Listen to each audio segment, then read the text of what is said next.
তাবলিগ জামায়াতের ঘটনা নিয়ে বাংলাদেশের জনপ্রিয় ইসলামী আলোচক মাওলানা মিজানুর রহমান আজহারী বলেছেন, সাত সকালে ঘুম ভাঙতেই এমন একটা খবর শুনে রীতিমতো আঁতকে উঠেছি।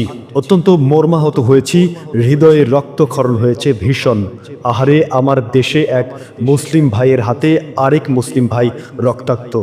এই দৃশ্য কেমন করে সহ্য করি। বুধবার দুপুর ৩টায় নিজের ভেরিফাইড ফেসবুক পেজে স্ট্যাটাস দিয়ে এসব কথা বলেন তিনি। পোস্টে মাওলানা মিজানুর রহমান আজহারী লিখেছেন, তাবলিগের নেতৃত্ব স্থানীয় মুরব্বীদের বলবো, দেশের সবচেয়ে বড় দাওয়াতি প্ল্যাটফর্ম তাবলিগ জামায়াতের এর সংকটে আপনাদের দায়িত্বশীল ভূমিকার কোনো বিকল্প নেই। আপনারা আলোচনায় বসুন, তবে ফলপ্রসূ আলোচনার পূর্ব শর্ত হলো দলীয় স্বার্থের ঊর্ধ্বে উঠে চিন্তা করতে পারা, একে অপরকে ছাড় দেওয়ার মানসিকতা রাখা। মনে রাখবেন, বিষয়টা কেবল আর দলীয় গণ্ডিতে আটকে নেই, এটার সাথে এখন বাংলাদেশের মুসলিমদের ভাবমূর্তি জড়িত। তিনি আরও লেখেন, মদিনার আউস ও খাজরাজ গোত্রের ভেতর ছিল শত বছরের শত্রুতা।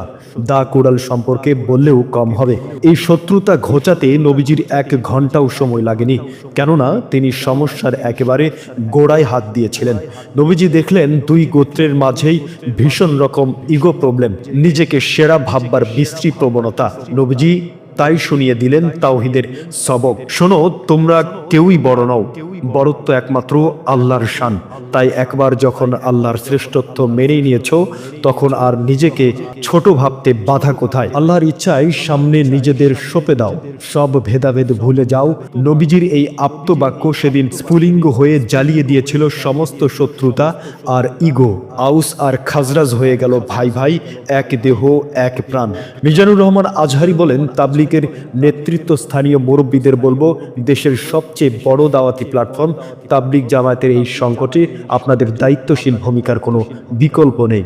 তাবলিগের নেতৃত্ব স্থানীয় মুরব্বীদের উদ্দেশ্য করে তিনি বলেন, আপনারা খুব ভালো করেই জানেন আমাদের প্রতিবেশী দেশের গণমাধ্যমগুলো ওত পেতে থাকে কখন এদেশের মুসলিমদের এক হাত নেওয়া যায়। সেখানে আপনারাই যদি বল ঠেলে দেন ওদের কোর্টে, সেটা খুবই দুঃখজনক। গতকালের ঘটনা নিঃসন্দেহে তাদের সুবিধা দেবে।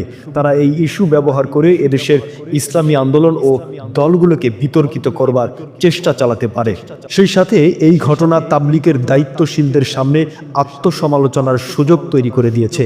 বছরের পর বছর ধরে আপনারা কোন সবক দিলেন সাথীদের? আপনারা কি তাদের এক উম্মাহ কনসেপ্ট শেখাতে ব্যর্থ হয়েছেন?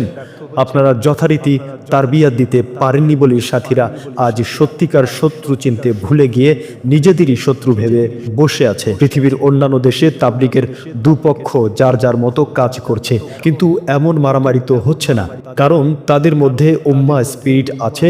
উম্মাহ স্পিরিটকে যত বড় করে তোলা যাবে, দলীয় স্বার্থ তাদের কাছে তত নগণ্য হয়ে উঠবে। দায়িত্বশীলদের উদ্দেশ্যে মিজানুর রহমান আজহারী বলেন, শামের দিকে দৃষ্টি ফেরান, সেখানকার বিজয়ের পেছনে বড় ভূমিকা রেখেছে ঐক্য। অন্তত 10টা বড় বড় গ্রুপ সেখানে লড়াই করেছে স্বৈরাচারের বিরুদ্ধে। প্রত্যেকটা গ্রুপই চিন্তা ও মননে আলাদা, কিন্তু মুসলিমদের স্বার্থের প্রশ্নে, দেশের নিরাপত্তার প্রশ্নে ক্ষমতার লোভ বিসর্জন দিয়ে তারা এক ছাতার নিচে এসে দাঁড়িয়েছে। দিকে দিকে যখন মুসলিমদের ঐক্যের সুবাতাস বইছে, তখন আমার মাতৃভূমিতে কেন ভেদাভেদের কালো ছায়া? তাবলিগের সাথী ভাইদের বলবো, আল্লাহর ওয়াস্তে সংযত হন, আল্লাহকে ভয় করুন। মুসলিম ভাইয়ের রক্ত ঝরানো আর যাই হোক নবীজির উম্মতের বৈশিষ্ট্য হতে পারে না। এটা স্রেফ আসাবিয়াত তথা দলবাজি, আর আসাবিয়াতের পরিণতি ভয়াবহ। তা নবীজির জবানিতেই শুনুন, যে আসাবিয়াতের দিকে ডাকে সে আমার দলভুক্ত নয়, যে আসাবিয়াতের জন্য লড়াই করে সে আমার দলভুক্ত নয়, আর আমার দলভুক্ত নয় সেও যে আসাবিয়াতের ওপর মৃত্যুবরণ করে। এই চ্যানেলটি সাবস্ক্রাইব করে বেল বাটনে ক্লিক করুন। সংবাদ সংগ্রহে উৎসাহ দিন, পাশেই থাকুন।